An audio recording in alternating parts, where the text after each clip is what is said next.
Quer aprender a programar e entrar no mercado com mais vagas disponíveis, mas com poucos profissionais? E melhor ainda, poder trabalhar de casa e ganhar em dólar? Confere o link na descrição. Cara, bom, primeiro, acho que é legal a galera saber um pouco da sua história, porque o brasileiro, ele te conhece muito pelas polêmicas da Lava Jato, ah, pelo Intercept Brasil e pelas outras coisas, mas você tem uma história que antecede a isso, que eu acho muito interessante também, que é, por exemplo, você tem um Pulitzer Prize, cara. Sim, sim. Isso é o maior prêmio do jornalismo do mundo. Isso foi, na realidade, o caso do Snowden, quando conseguimos relatar que o NSA e os aliados do governo dos Estados Unidos estavam espionando no mundo todo. E eu fiz muito reportagem naquela época, foi 2013, 2014, aqui no Brasil, primeiro com o Globo, depois com o Fantástico. Acho que fiz 5, 6, 7 reportagens com o Fantástico, porque a grande parte da história é que como o NSA estava espionando muito contra as instituições brasileiras, a população brasileira, o presidente, a Dilma, então Dilma, o Petrobras. Então foi uma polêmica muito grande e aqui criou uma briga, na realidade, entre o governo Obama e o governo da Dilma. O Dilma foi forçado, desmarcou um jantar muito elegante e muito chique na Casa Branca naquela época, denunciou Obama na ONU. Disso. Então, foi uma polêmica global, mundial, porque os Estados Unidos estava espionando contra o mundo todo. E o Edward Snowden, você encontrou ele era um agente, informante da NSA, né? Ele trabalhava lá, na real, né? Ele trabalhava primeiro na CIA. Na realidade, ele queria lutar na guerra do Iraque, mas quebrou os dois pernas quando ele estava treinando, então foi rejeitado. E ele foi para a CIA, trabalhava na CIA 2, 3 anos e depois foi para o NSA. E foi quando ele estava trabalhando no NSA, ele descobriu que a internet estava sendo destruído, mais ou menos, para o governo dos Estados Unidos, porque a ideia da internet sempre era que vai ser uma ferramenta não para os governos nem empresas grandes, mas para a população, para o povo, para ser livre do controle centralizado dos governos. Então, ele conseguiu descobrir que o NSA estava fazendo o oposto, usando a internet para espionando contra todo mundo, não só terroristas ou criminosos, mas populações inteiras, pessoas inocentes. E também o governo dos Estados Unidos, naquela época, estava mentindo sobre isso, a coisa que finalmente causou ele para decidir que ele vai arriscar a vida, e ele arriscou a vida dele para revelar essa informação. Ele é perseguido até hoje, né? Até hoje ele não consegue sair da Rússia, vai ficar na prisão do resto da vida dele. Que foi o cara que foi o pessoa mais maior do Segurança Nacional para o presidente Obama. E ele foi para o Senado em março de 2013. E ele foi perguntado por um senador: vocês estão espionando contra a população americana, está coletando dados sobre milhões de americanos. E ele ficou assim, ele disse: não, senhor, nós não fazemos isso. E na mão do Snowden naquela época era um arquivo enorme mostrando que eles ele estava fazendo exatamente isso. E foi isso quando ele me disse: agora já era. Ele que te procurou? Ele me procurou, ele mandou um e-mail, obviamente não falando nada sobre ele, porque ele sabia que nós não sabemos que tudo estava sendo espionado, tomando muito cuidado, e foi necessário criar uma clima da confiança entre ele e mim. Foi necessário que eu confio nele, porque eu não sabia se o governo estava tentando me provocar a cometer crimes. E ele não sabia se ele consegue me confiar. Sim, você era informante do governo também. Exatamente. E ele queria que criamos muita criptografia para comunicar. E finalmente, em maio, ele disse que eu tenho um pedido que vai ser estranho, mas é necessário, que eu preciso que você viajar para Hong Kong para me encontrar. E eu estava pensando, por que uma pessoa que trabalha no nível muito alto no governo americano, que tem acesso para documentos mais sensíveis, mais segredos, está no Hong Kong? E não consegui entender isso, ele não conseguiu explicar, porque ele não confiou na nossa comunicação, mas ele me mandou documentos, talvez 30, 40, que foi os documentos mais segredos, no parte do governo mais sigiloso, os mais segredos, do governo mais poderoso no mundo, que foi chocados. Só esses documentos. E ele disse, só 30 ou 40, eu tenho milhares ou milhões de documentos mais para te dar, mas tem que viajar para Hong Kong. O próximo dia, eu liguei para meu editor, estou indo para Hong Kong. Porque não era uma questão mais. E viajei para Hong Kong. Naquele momento, o que deve ter passado na sua mente? Você falou, caralho, eu tô lidando com uma conspiração governamental mundial. Você tinha noção disso? Eu sabia que, olha, a CIA não brinca. Todo mundo sabe disso. A CIA mata pessoas. A CIA faz qualquer coisa que eles precisam fazer para impedir pessoas que estão desafiando elas.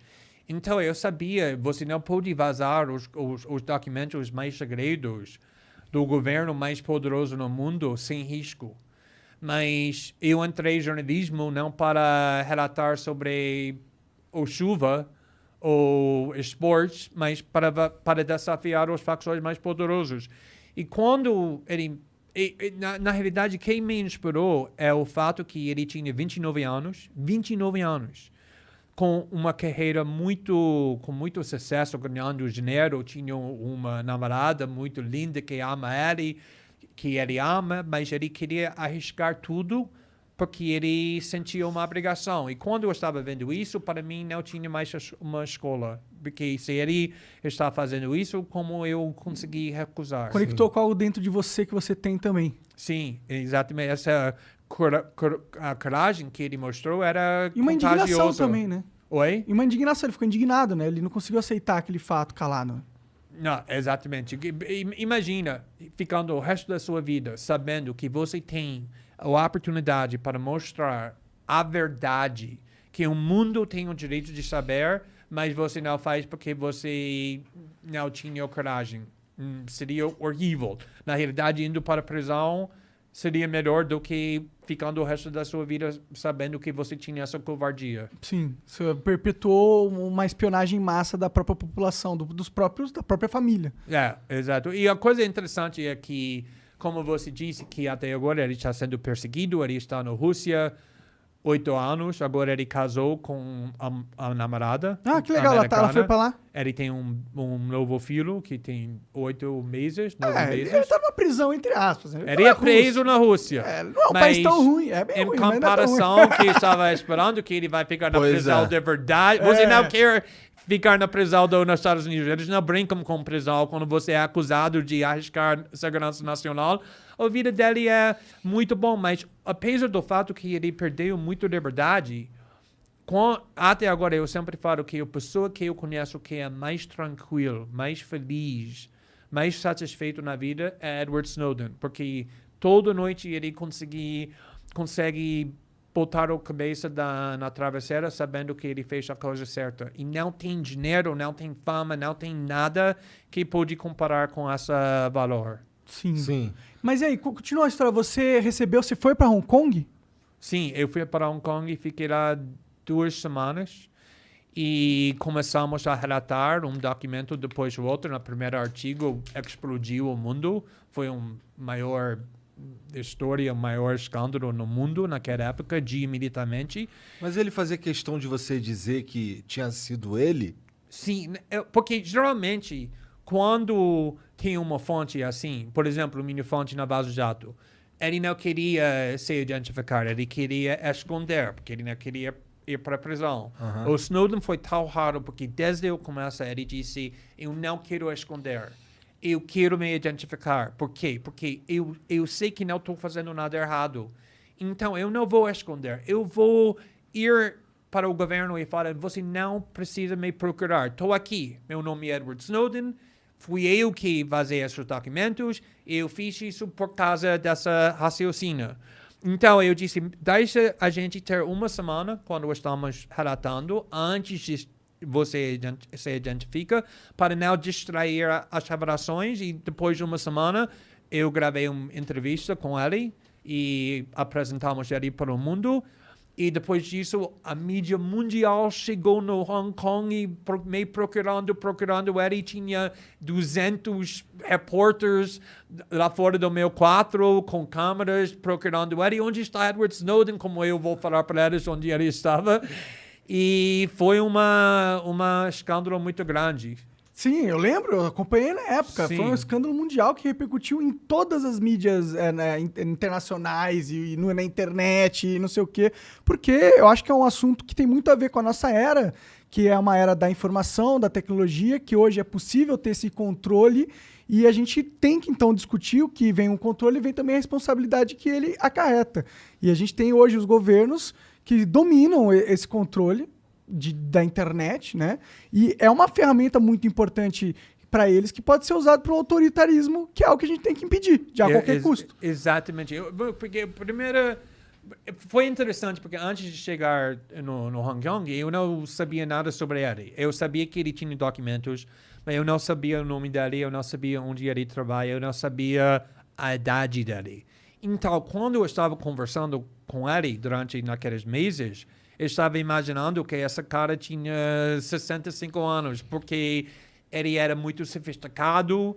Eu estava pensando que qualquer pessoa que tenha acesso para um arquivo assim precisa... Alta patente, é velhão, um general.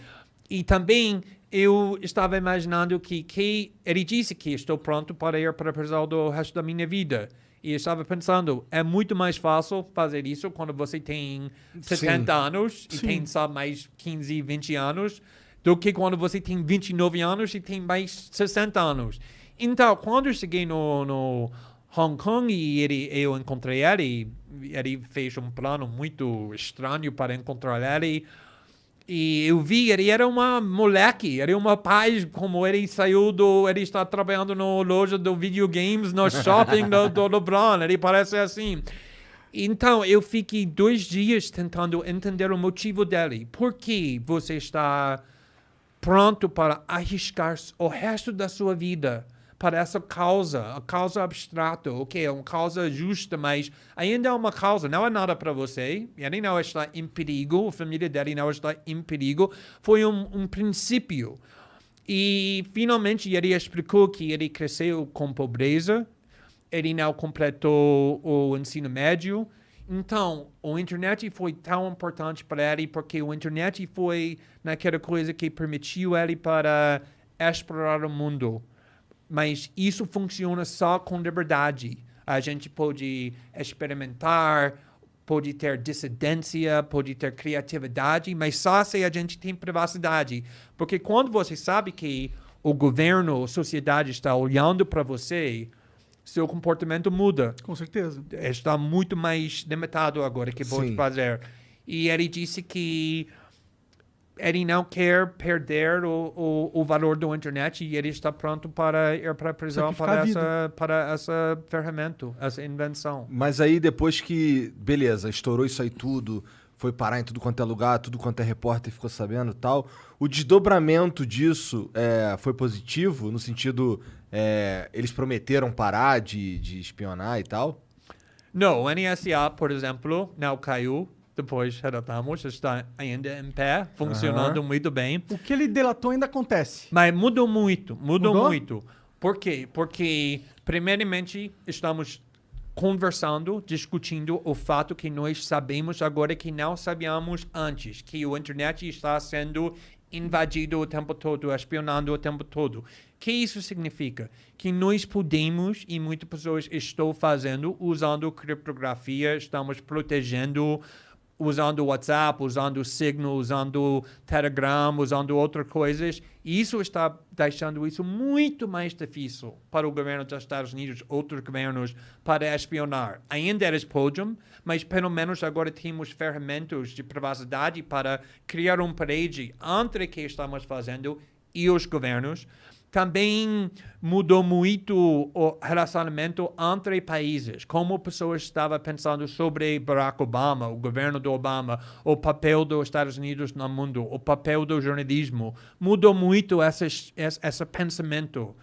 Então, é muito mais difícil para o governo. Naquela época, eles conseguiram fazer qualquer coisa que eles queriam. E a coisa mais importante é que uma das coisas que conseguimos revelar é que o Facebook, o Google, o Apple estava dando todos os seus dados para o governo. Ninguém sabia. Agora, depois da nossa reportagem, todo mundo sabia. E por causa disso, o Facebook e o Google sempre precisa Avisar provar. Olha, estamos protegendo. Agora temos WhatsApp. O WhatsApp tem criptografia para esse lado. Virou um marketing positivo você ser contra a vigilância do Estado. Sim, mas não é só marketing, porque se é só marketing, todo mundo sabe, isso é falso. Eles têm que provar que tem ferramentas de privacidade. E isso melhorou também muito. Sim, porque agora é uma vantagem competitiva você proteger o seu cliente do Estado. Exatamente. O Facebook fala, não, porque o medo do Facebook era que se eles não provassem que eles estão protegendo os seus dados, você vai usar o rede social da Alemanha, o Coreia do Sul, o brasileiro, prometendo, Facebook está dando todos os seus dados para o governo, mas nós não fazemos, usa nós. E eles tinham muito medo que vai perder uma geração inteira e talvez como fica MySpace, que não existe mais, que era gigante.